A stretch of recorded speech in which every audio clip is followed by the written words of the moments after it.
You are watching another episode of Drive Thru Spurs Takes with your boy Rob from a fucking Spurs podcast.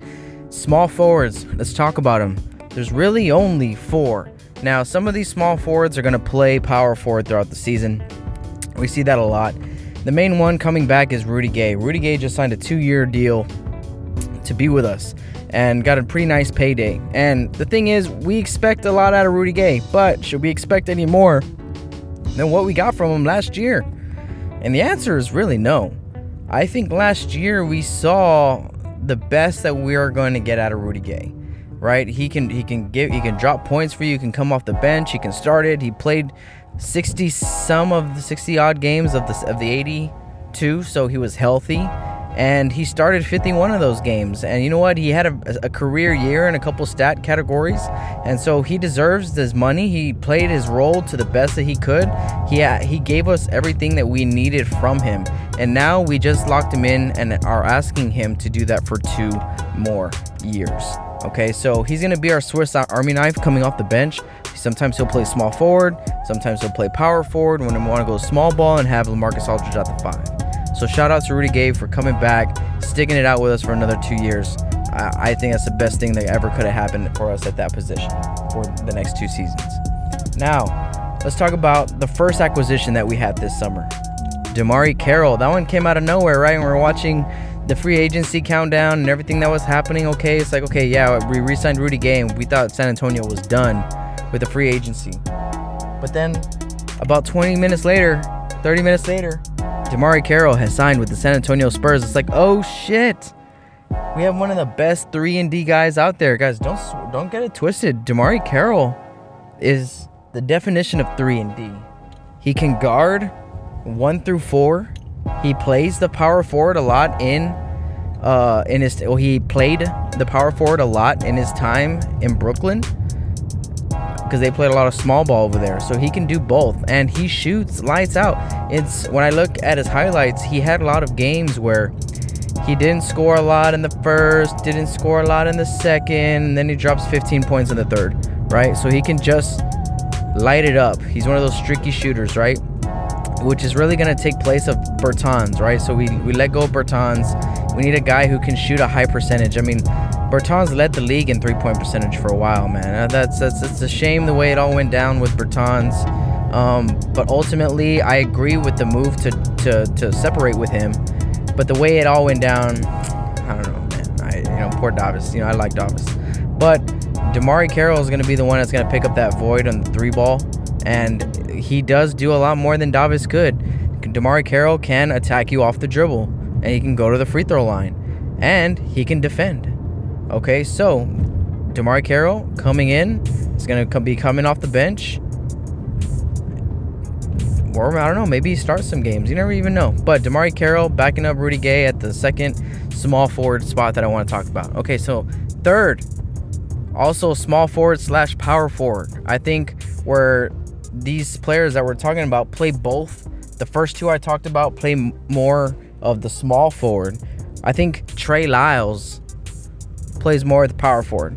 Trey Lyles is like more natural back to the basket type power forward. He's young. He's 25. He's already been on 2 different teams, right? He's been on Utah. He's been on Denver, and now he ends up being with us. But he's so young. He's raw and he's talented. I think the question is from around, the criticism on him is about his motor, right? But I think that we can work with what we got with him, and he's just still so young and full of potential that we are going to squeeze every ounce out of Trey Lyles. Every ounce out of this kid. He's another fundamental, typical prototype Spurs player, that we have at the 4, right? Think of Boris Diaw. Think of guys like that who can do a little bit of everything, but aren't really dominant in one type of area. But when we have him playing next to a LaMarcus Aldridge, a guy who can pick and pop, I think his pick and rolling and pick and pop ability is probably one of the best I've seen in a long time. The way he sets screens and then pops out to that open shot, right, or slides down the lane for pick and roll, he does that at an extremely high level, okay? Extremely high level. And he's a good passer too. So if he is going to pick and roll and you want to hit him off the roll and then he wants to look down, kind of like Pau Gasol did, where he would catch it on the free throw line and then dump down to LaMarcus, I think that Trey Lyles has that capability too, and be able to find cutters, you know? Like, we want a versatile player who can pass the ball, right? And I think Trey Lyles can do that for us, and he can be a part of our future. That's the other sleeper thing. Whereas DeMarre Carroll and Rudy Gay might not be here in 2 years, Trey Lyles has the potential to be a part of what we're trying to do here for a long time. He has the skill, he has the talent.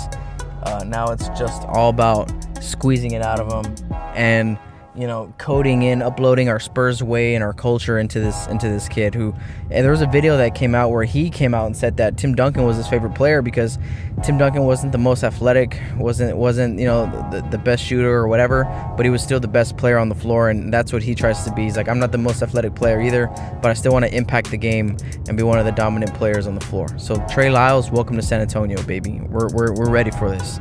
We're ready for you. Okay, now last but not least, our rookie, Luka Samanic. Luka Samanic. Look, I am okay if what I'm about to say is totally wrong. But if I'm right, I want all the credit. God damn it, I want it all. Everyone says that Luka is going to spend most of the year in the G League. And I'm here saying no, he's not. He's gonna be in San Antonio. I don't want to see him go in Austin. And everybody's like, well, what's the deal? What do you have against Austin? Austin works. You see Lonnie Walker, you see Derek White, you see DeJounte Murray, you see all these guys. Guys, I know what Austin basketball is all about, and I know the type of development that it does for our players. But let me tell you what, there's nothing wrong with Luka Samanic playing limited minutes and developing in San Antonio. Who says that Luka can't get better by playing limited minutes in San Antonio? And here's another thing, kind of what I talked about Keldon Johnson on my last video. If he's one of the better players out there, he's gonna play. And we saw in Summer League, he's raw on the defensive end. A lot of the buckets that we gave up were because of him on the defensive rotation, and that might be an issue. But Luka is gonna be a generational type player. There's nothing wrong with Luka. There was nothing wrong with Luka playing in San Antonio. Of course he's gonna go down to Austin. Of course he is. Of course he is. There's nothing wrong with that. I don't have anything against that. I hope he does spend some time in Austin, but I think he deserves a shot to prove if he can cut it at the NBA level. Just because he's a rookie, that's what everyone does here in San Antonio now. Just because they're rookies, we think, oh, let's just throw them down for a year. Let's just throw them down for a year. It works, and it does, and it's been great, and thank God for it. But Luka and Keldon, I don't think that those two guys need to spend a whole year in Austin. I don't. I thought Lonnie did. I thought Derek did. DeJounte deserved to go up and down. And a lot of these other guys that have gone up and down, it's been great for them. It's a beautiful thing that we have. It's a luxury that we have. But I think that Luka can ball, baby. And I think that he's fit for this style of basketball that we're playing right now. He's going to take his bumps, he's going to take his bruises, but I'd rather keep him in a Spurs jersey and have him play 7 minutes a game for, 3 of the games a week or whatever. 3 out of every 5 games. He plays 2 games in Austin, he plays 5 games with San Antonio. That's the type of routine that I want with this kid. Because, yeah, he'll get reps and he'll learn it in Austin. It'll be great. But I think that we have plans for him, and his plans might blossom in training camp. In training camp, Keldon Johnson and Luka Samanic might prove that, hey, we're here and we ain't scared of y'all and we're ready to ball out. Rudy Gay, DeMarre Carroll, Trey Lyles, Luka Samanic. If you want media content, if you want Spurs content, don't look on ESPN, don't look at any of that stuff. Follow, subscribe, and share a Bucking Spurs podcast. This is Drive Through Spurs Takes on YouTube right now. Subscribe. Take your phone out right now. Stop what you're doing. Go to the iPod, your podcast app, and subscribe, rate 5 stars, and all that stuff. Follow me on Twitter and Instagram. Okay, baby? I want some nasty. Go, Spurs, go.